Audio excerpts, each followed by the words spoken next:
Il existe un secteur d'activité de 9 milliards de dollars qui repose sur le fait que vous n'apprendrez jamais ce que je vais vous révéler. Chaque printemps, environ 80% des foyers américains se rendent dans une jardinerie et achètent des flacons de produits chimiques à pulvériser sur leurs légumes. Nous pratiquons cette méthode depuis des décennies. Le ravageur arrive, nous pulvérisons, il revient, nous pulvérisons à nouveau. Et les entreprises qui vendent ces bouteilles engrangent 3 milliards de dollars supplémentaires, rien qu'aux États-Unis. Mais à 300 mètres à l'ouest de Manhattan, dans les terres agricoles vallonnées du comté de Lancaster, en Pennsylvanie, vit une communauté de plus de 44 000 personnes qui cultivent des aliments depuis plus de 3 siècles sans acheter une seule bouteille de pesticides de synthèse. Pas un seul. Et leurs jardins ne se contentent pas de survivre, ils prospèrent. Leurs plants de tomates sont plus fournis. Leurs courges sont plus saines. Les dégâts causés par les parasites sont bien moindres que ceux que la plupart d'entre nous subissons. Il y a quelques années, je me suis tenu dans l'un de ces jardins, contemplant des rangées de poivrons sans un seul puceron, et je me suis dit, quel est donc leur secret, que nous autres, on continue d'ignorer? Aujourd'hui, je vais vous expliquer en détail, étape par étape, les méthodes de jardinage différentes des Amish, afin que vous puissiez les appliquer dans votre propre jardin dès aujourd'hui. Saison. Et restez jusqu'à la fin, car la dernière technique que je vais partager ne nécessite rien de plus qu'un vieux rouleau de papier toilette. Et c'est la seule chose qui m'a fait me sentir vraiment bête de ne pas y avoir pensé il y a 30 ans. Permettez-moi de vous donner un peu de contexte, car il ne s'agit pas simplement d'une histoire de jardinage. C et L, histoire de, un système conçu pour vous maintenir dans la dépendance, et D, une communauté qui, S, en est discrètement retirée il y a des siècles.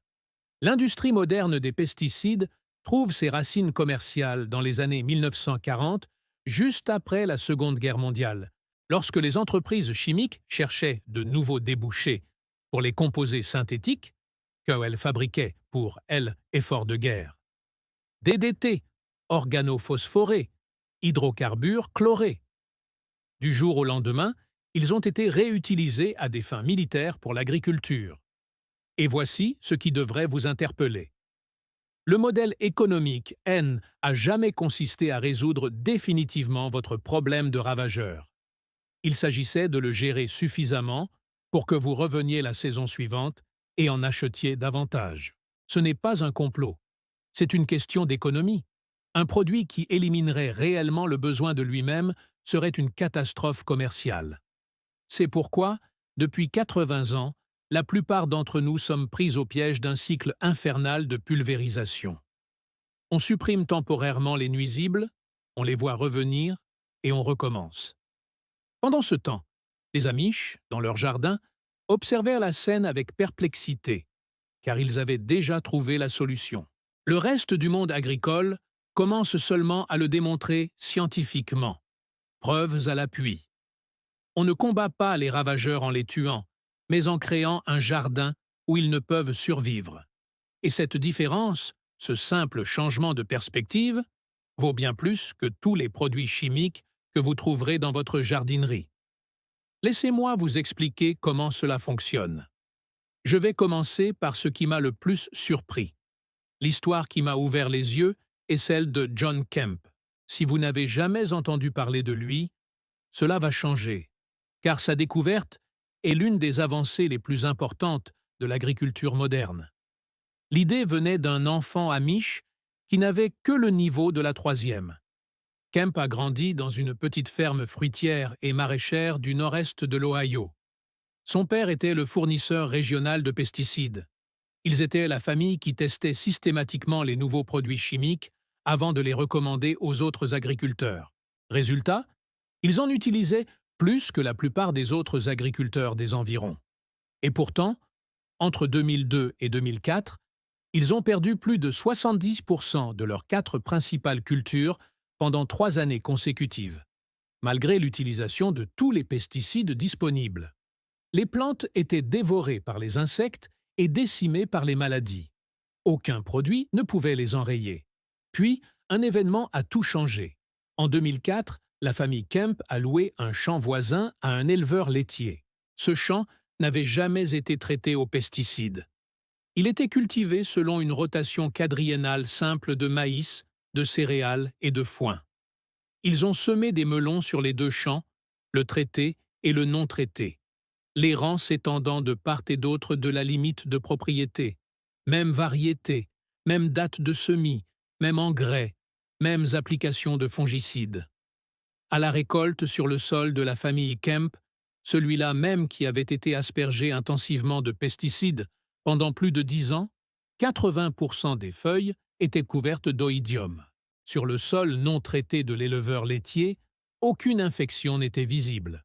Ni 5%, ni 10%. Zéro. On pouvait distinguer une ligne nette au milieu du champ, à la jonction des deux types de sol. Des plants identiques, distants de 60 cm, l'un détruit, l'autre parfaitement sain.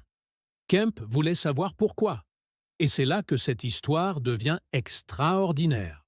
Ce jeune Amish de 18 ans, qui n'avait jamais dépassé la 8e année et qui avait grandi sans télévision, sans Internet, sans téléphone, entra dans la bibliothèque municipale de son quartier et commença à lire non pas des magazines de jardinage, mais des manuels universitaires. Pendant 2 ans, il dévora des manuels de biologie, de chimie, de physiologie végétale et d'astronomie. Il a commandé des ouvrages de recherche obscurs en Allemagne et en France par le biais du prêt interbibliothèque. Ses découvertes furent âmes stupéfiantes. Les plantes possèdent un système immunitaire et non un système métaphorique. Un véritable système immunitaire à plusieurs niveaux, tout comme le nôtre. Kemp a découvert que ce système immunitaire fonctionne par paliers. Au niveau le plus élémentaire, lorsqu'une plante dispose des nutriments minéraux nécessaires, notamment du fer, du manganèse, du cuivre, du zinc, de l'azote sous la forme adéquate et du magnésium en quantité suffisante, elle réalise une photosynthèse complète. Lorsque cela se produit, la plante transforme tous ces nitrates solubles en protéines complètes. Et voici ce qui va changer votre vision des insectes de votre jardin. Les larves, les chenilles, les sphinx du tabac, les arpenteuses et les insectes piqueurs-suceurs, comme les pucerons, les alerodes et les trichocéphales. Ils se nourrissent de nitrates solubles. Ils sont, de fait, incapables de digérer les protéines complètes. Leur système digestif est trop rudimentaire. Ainsi, lorsqu'une plante est suffisamment robuste pour convertir tout son azote en protéines complètes, ces insectes s'y posent, tentent de se nourrir, n'y trouvent rien d'utile et s'en vont. La plante ne les a pas tués, elle ne les a pas repoussés. Elle a simplement supprimé leur source de nourriture au niveau cellulaire. Le ravageur meurt de faim en présence d'abondance. Relisez cette phrase, car elle remet en question tout ce que vous pensiez savoir sur la lutte antiparasitaire.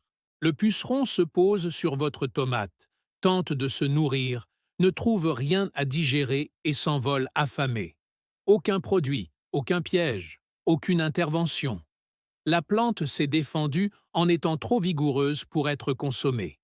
Ce changement de résistance peut se produire dans les 24 à 48 heures, suivant la mise à disposition des minéraux nécessaires. En 2 jours seulement, une plante peut passer d'une plante très sensible aux ravageurs à une plante immunisée. Il ne s'agit pas de légendes urbaines, ni de vœux pieux.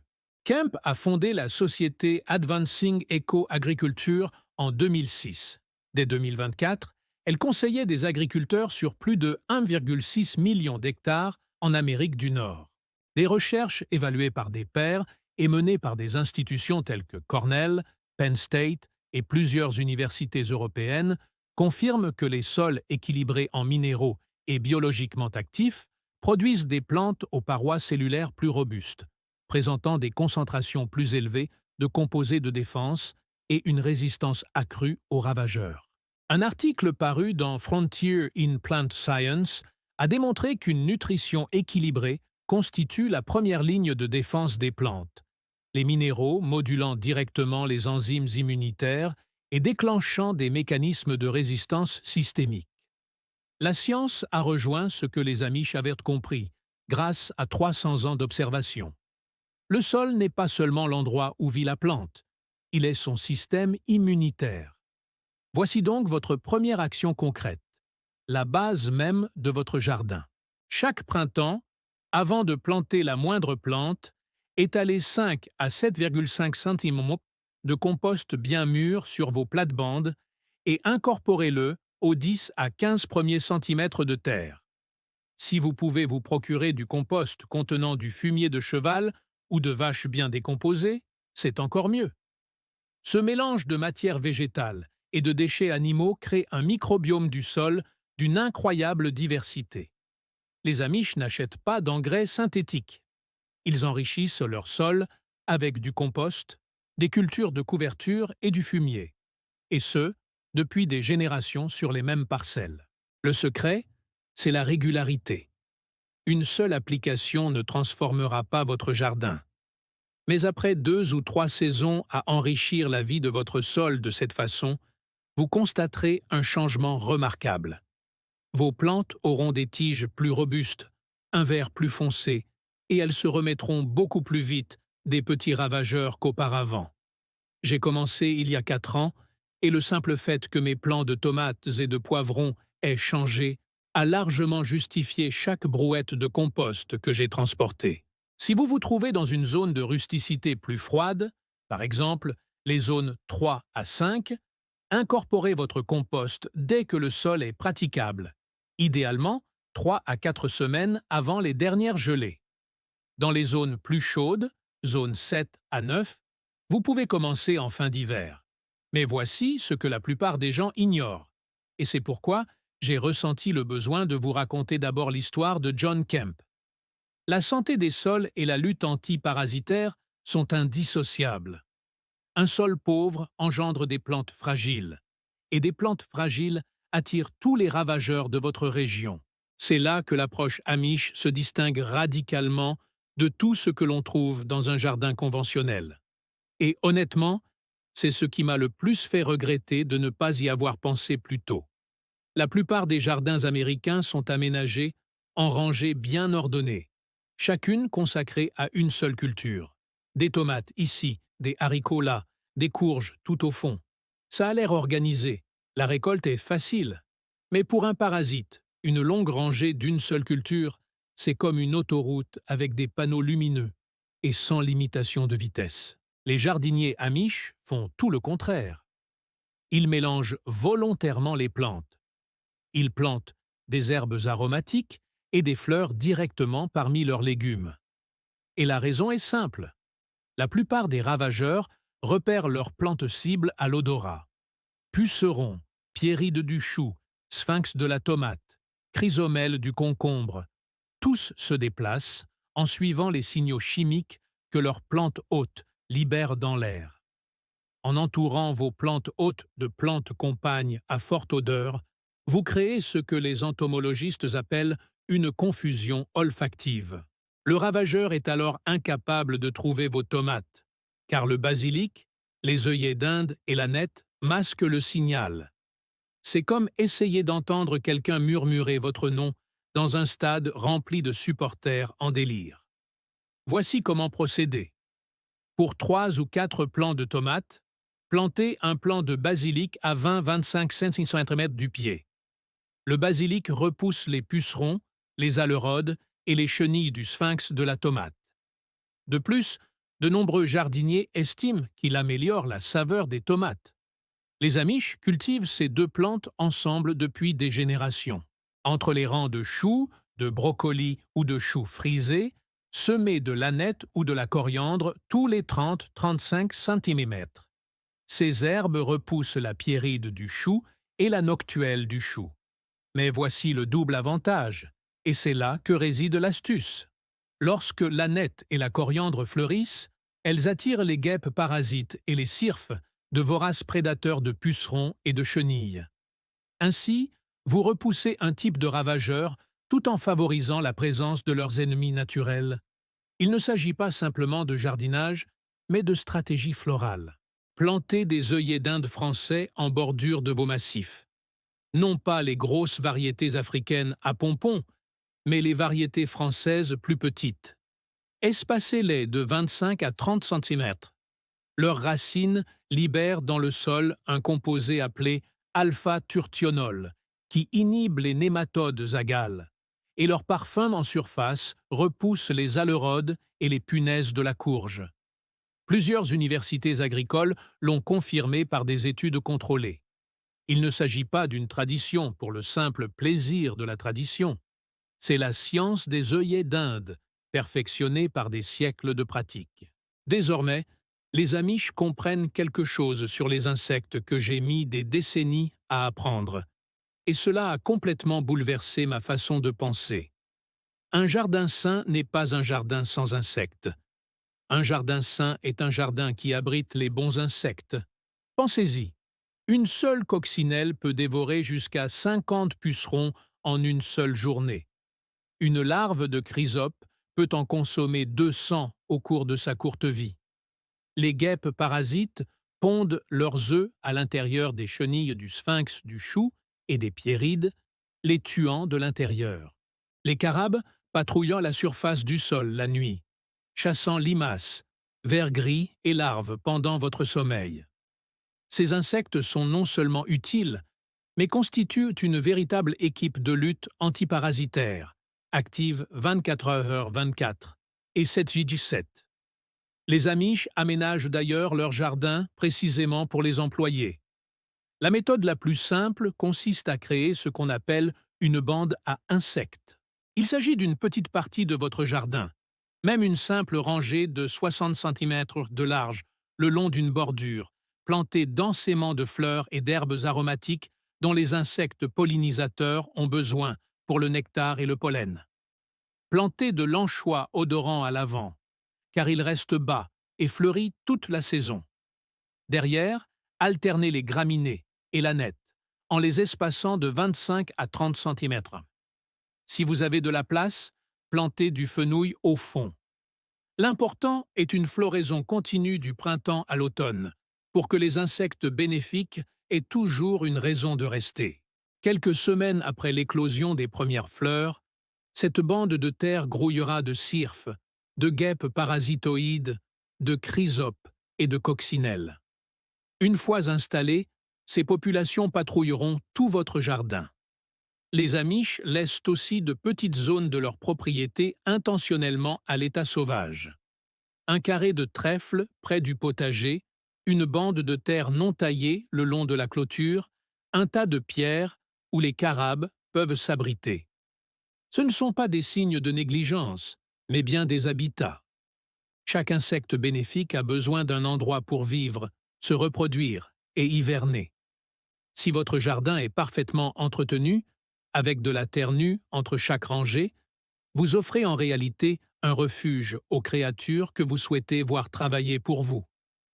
Voici une erreur que j'ai commise à mes débuts et que je ne veux pas que vous répétiez.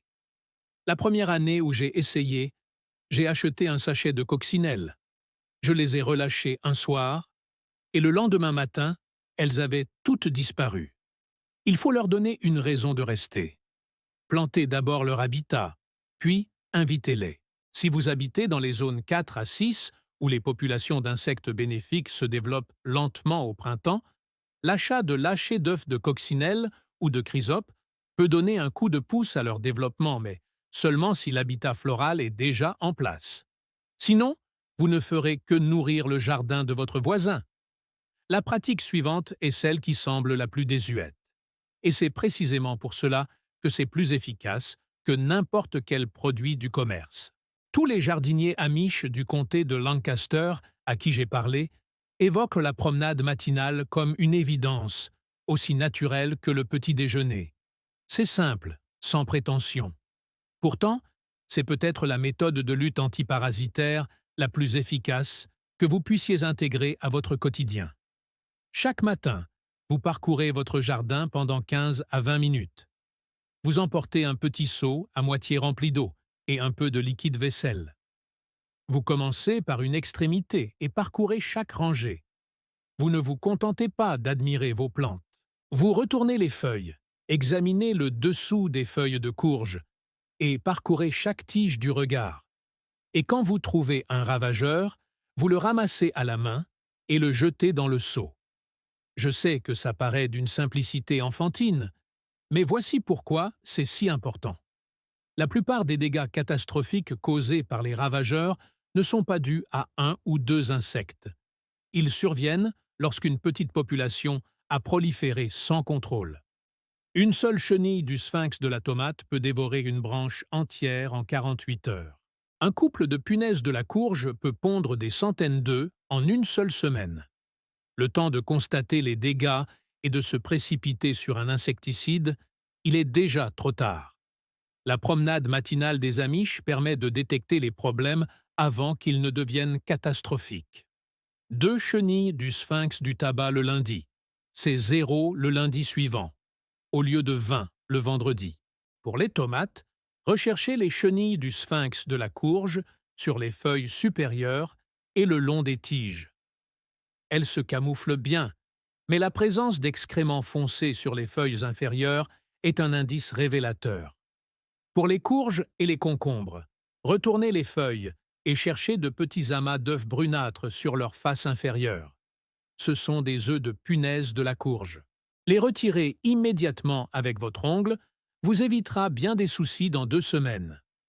Pour les brassicas, observez les petites chenilles vertes et les papillons blancs qui butinent autour de vos plantes pour y déposer leurs œufs.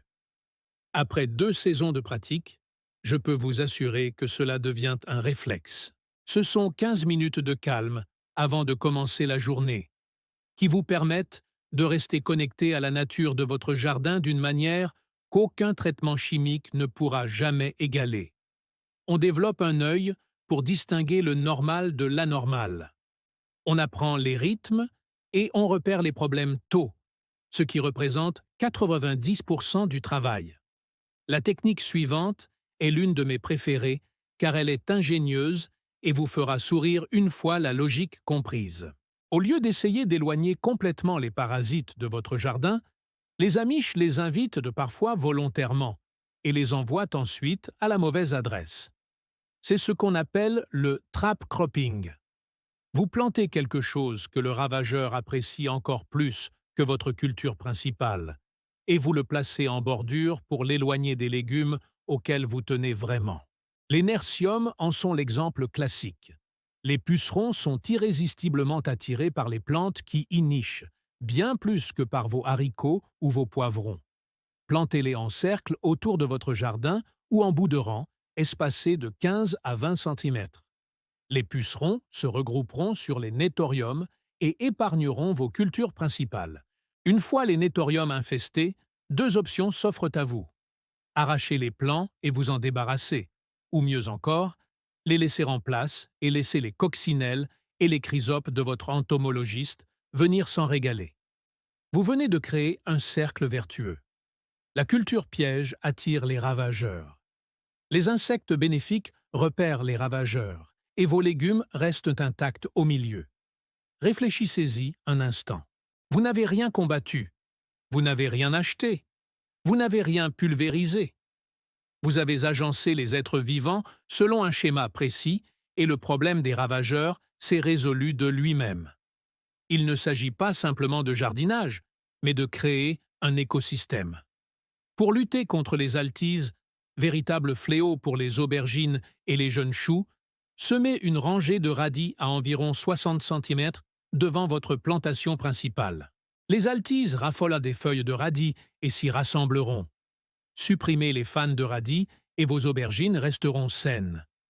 La courge Blue Hubbard est une autre plante piège légendaire. Si vous cultivez des courges ou des citrouilles, planter quelques plants de Blue Hubbard aux extrémités de votre jardin attirera comme par magie les foreurs de la courge et les chrysomèles du concombre, les éloignant ainsi de vos cultures principales. Il ne s'agit pas de sauver la Blue Hubbard, mais de l'utiliser comme appât. L'avantage des cultures pièges, c'est qu'elles ne nécessitent ni pesticides, ni produits chimiques, ni aucun effort quotidien supplémentaire par rapport à votre promenade matinale. On plante une seule fois. Les ravageurs agissent comme la nature l'a prévu, simplement là où cela ne vous dérange pas. Si ce sujet vous intéresse et que vous souhaitez en savoir plus sur les méthodes traditionnelles de protection des jardins, abonnez-vous. J'ai encore beaucoup à vous dire. Continuons, car nous arrivons à la partie qui a tout changé pour moi. Lorsque les nuisibles prolifèrent ou qu'un problème spécifique requiert une attention particulière, les Amish utilisent des répulsifs artisanaux à base d'ingrédients qu'ils ont déjà dans leur cuisine. Voici la recette que j'ai apprise d'une famille Amish du comté de Lancaster. Et c'est celle que je refais régulièrement, car elle est efficace et se prépare en une dizaine de minutes. Prenez 4 à 5 gousses d'ail et 2 piments forts. Le piment de Cayenne est idéal, mais n'importe quel piment fera l'affaire. Hachez-les. Ajoutez-les à 1 litre d'eau tiède et laissez infuser toute la nuit, au moins 12 heures. Le lendemain matin, filtrez le liquide à travers une étamine dans un vaporisateur et ajoutez 1 cuillère à café de liquide vaisselle ordinaire. Pas de détergent, juste du liquide vaisselle. Le savon permet à la solution d'adhérer aux feuilles et dissout également la couche cireuse des insectes à corps mou comme les pucerons. Vaporisez directement sur les plantes infestées en insistant sur le dessous des feuilles où se cachent la plupart des parasites. Appliquez le produit tôt le matin ou tard le soir. Ne jamais pulvériser en plein soleil à midi, car le savon peut provoquer de légères brûlures sur les feuilles en cas de forte chaleur. Une seule application suffit généralement à éloigner les insectes nuisibles pendant 5 à 7 jours. Renouvelez l'application après de fortes pluies. Soyons clairs, ce produit ne tue pas les insectes au contact, contrairement aux produits chimiques de synthèse. Il les repousse. Cela rend vos plantes désagréables au goût et à l'odeur. Les parasites se tournent donc vers des cibles plus faciles. Combinés à la santé du sol, aux associations de plantes, aux insectes bénéfiques et à la surveillance quotidienne que nous avons déjà évoquée, cela suffit généralement amplement. Il s'agit d'un système, et non d'un produit isolé. C'est là la différence fondamentale entre l'approche Amish et ce que l'industrie des pesticides veut vous faire croire. Ils veulent vous faire croire qu'une seule bouteille suffit à régler le problème. Les Amish savent qu'il faut une méthode. Permettez-moi de vous expliquer quelques habitudes que je suivais scrupuleusement et que l'approche Amish remet complètement en question. Et je ne porte aucun jugement, car j'ai moi-même pratiqué chacune de ces méthodes pendant bien plus longtemps que je ne voudrais l'admettre.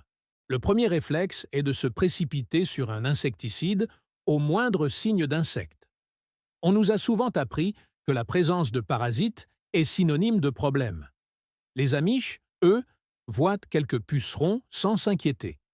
Ils savent que les coccinelles ne tarderont pas à arriver. Une petite population de parasites constitue en réalité une source de nourriture pour les insectes bénéfiques. En pulvérisant un insecticide contre les pucerons, vous supprimez également la source de nourriture essentielle à la survie des prédateurs naturels. Vous venez de licencier toute votre équipe de désinsectisation parce que vous ne vouliez pas les voir déjeuner au travail. Et vous vous demandez ensuite pourquoi, la semaine suivante, il y a encore plus de pucerons qu'avant. C'est parce que vous avez éliminé le seul rempart contre l'infestation. La deuxième méthode consiste à planter en monoculture. J'ai procédé ainsi pendant des années, car cela donnait une impression d'organisation et simplifiait la récolte. Mais une longue rangée de choux uniquement est un véritable paradis pour les pierrides du chou. L'intercalage de cultures perturbe ce signal. La troisième erreur consiste à trop nettoyer le jardin. La terre nue entre les rangs peut sembler propre, mais elle élimine l'habitat des carabes, des araignées et des prédateurs du sol. Une fine couche de paillis de paille ou une bande de trèfle entre les rangs offre un abri à ces plantes alliées. Le quatrième principe, et c'est le plus important, consiste à considérer la lutte antiparasitaire et la santé du sol comme deux sujets distincts. J'ai longtemps fait cette erreur. Les Amish m'ont appris qu'il s'agissait d'un seul et même sujet. Un sol pauvre donne des plantes faibles. Les plantes faibles ne peuvent pas convertir leur azote en protéines complètes. Et les plantes riches en nitrates solubles constituent un véritable festin pour tous les pucerons et sphinx du tabac dans un rayon de 400 mètres. En améliorant la qualité du sol, on renforce le système immunitaire des plantes et le problème des ravageurs se résout de lui-même, discrètement, de l'intérieur. John Kemp l'a démontré sur plus de 1,6 million d'hectares. Des générations de familles amish l'ont prouvé dans leur potager. Le constat est scientifiquement établi. La seule question est de savoir si vous êtes prêt à abandonner les solutions chimiques et à mettre en place ce système. Voici d'ailleurs une chose que j'ai apprise d'une famille amish et que je n'ai jamais vue mentionnée dans aucun livre de jardinage. Aucune chaîne YouTube, ni aucune publication officielle. C'est le genre d'idée qui paraît d'une simplicité presque insultante jusqu'à ce qu'on l'essaie et qu'on réalise qu'elle résout un problème qui nous a empêchés de dormir pendant des années. Au printemps, lorsque les Amish repiquent de jeunes plants dans leur jardin, ils placent un collier, fait d'un simple tube en carton, autour de la base de chaque plante. Ils l'enfoncent d'environ 2,5 cm dans le sol et laissent environ 5 cm dépasser de la surface. Ils utilisent de vieux rouleaux de papier toilette. Certaines familles découpent les rouleaux d'essuie-tout en morceaux plus courts. Voilà, c'est toute la technique. Ce collier en carton a deux fonctions, et les deux sont géniales. Premièrement, il crée une barrière physique contre les vers gris. Les vers gris sont des larves qui rampent à la surface du sol la nuit et rongent les tiges des jeunes plants. La plupart des jardiniers ignorent que les vers gris sont responsables de la perte de leurs semis, car les dégâts se produisent dans l'obscurité et ne sont visibles qu'au matin, lorsqu'une tige est couchée. Les vers gris sont responsables d'un nombre de plants morts bien plus important qu'on ne le pense. Le collier les arrête net. Ils ne peuvent ni le franchir ni le ronger. Ensuite, et c'est là le point le plus ingénieux, le carton se décompose naturellement en 4 à 6 semaines. C'est précisément le temps nécessaire à la tige de la plante pour durcir ou se lignifier, la rendant ainsi impuissante aux vers gris. La protection arrive lorsque la plante en a le plus besoin et disparaît lorsqu'elle n'en a plus besoin. Ni plastique, ni déchets, ni produits chimiques, ni achats. Un simple morceau de carton suffit. Et l'idée que la protection la plus efficace ne consiste pas à dominer la nature, mais à offrir un abri à un être vivant au moment où il est le plus vulnérable. J'ai commencé à utiliser ces colliers il y a 3 saisons.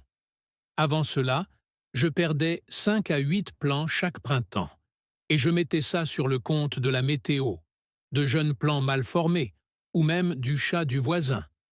Depuis que j'utilise ces colliers, je n'en ai quasiment perdu aucun, pas un ou deux. Le coût total sur 3 saisons a été de $0 et d'environ 5 minutes de travail par jour de plantation. J'ai fait le calcul une seule fois en plus de 3 ans. La méthode traditionnelle m'aurait coûté entre 40 et $60 en traitement contre les vers gris et en plan de remplacement. La méthode Amish, elle, ne m'a rien coûté et a été plus efficace. C'est le genre de sagesse pratique discrète qui ne génère ni vente, ni revenus publicitaires, ni gros titres, mais qui sauve votre jardin un plant à la fois. Et voici ce qui unit tout cela, ce que les Amish comprennent viscéralement et que nous autres réapprenons lentement, parfois douloureusement. Il existe un mot allemand qui imprègne chaque aspect de la vie Amish, comme une rivière dans une vallée. Auteur de Galassin.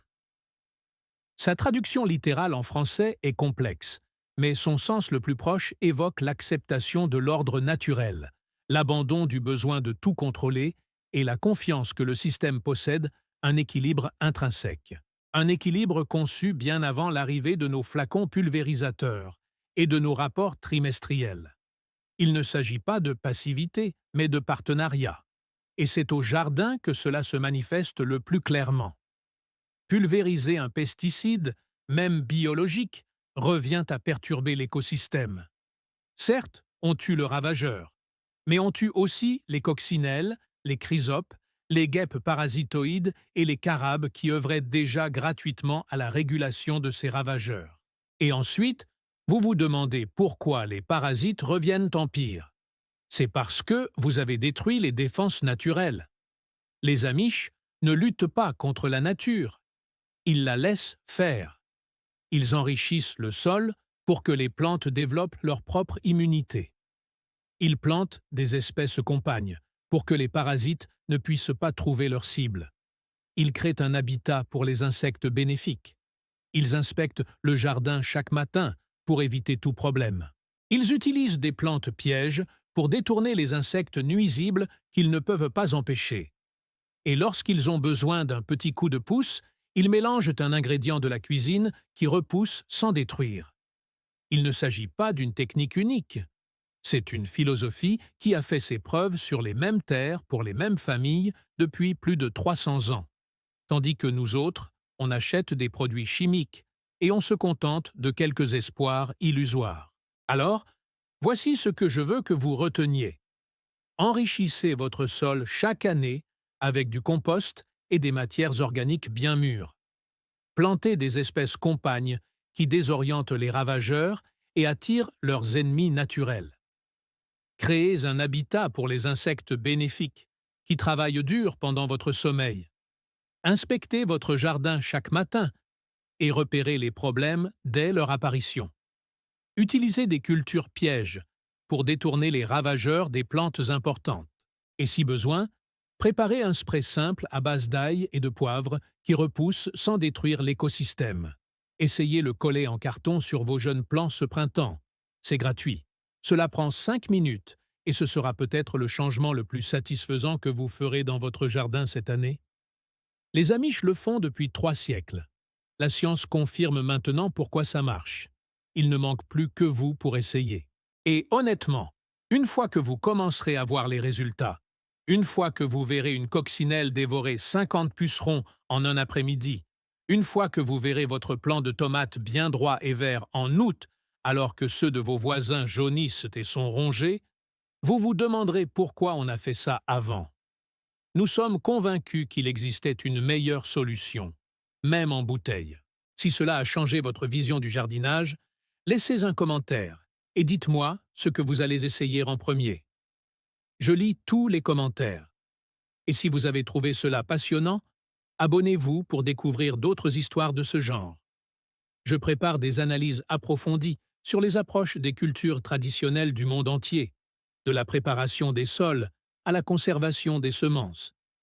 Croyez-moi, il y a encore bien d'autres secrets à découvrir. Merci d'avoir passé du temps avec moi aujourd'hui. À bientôt!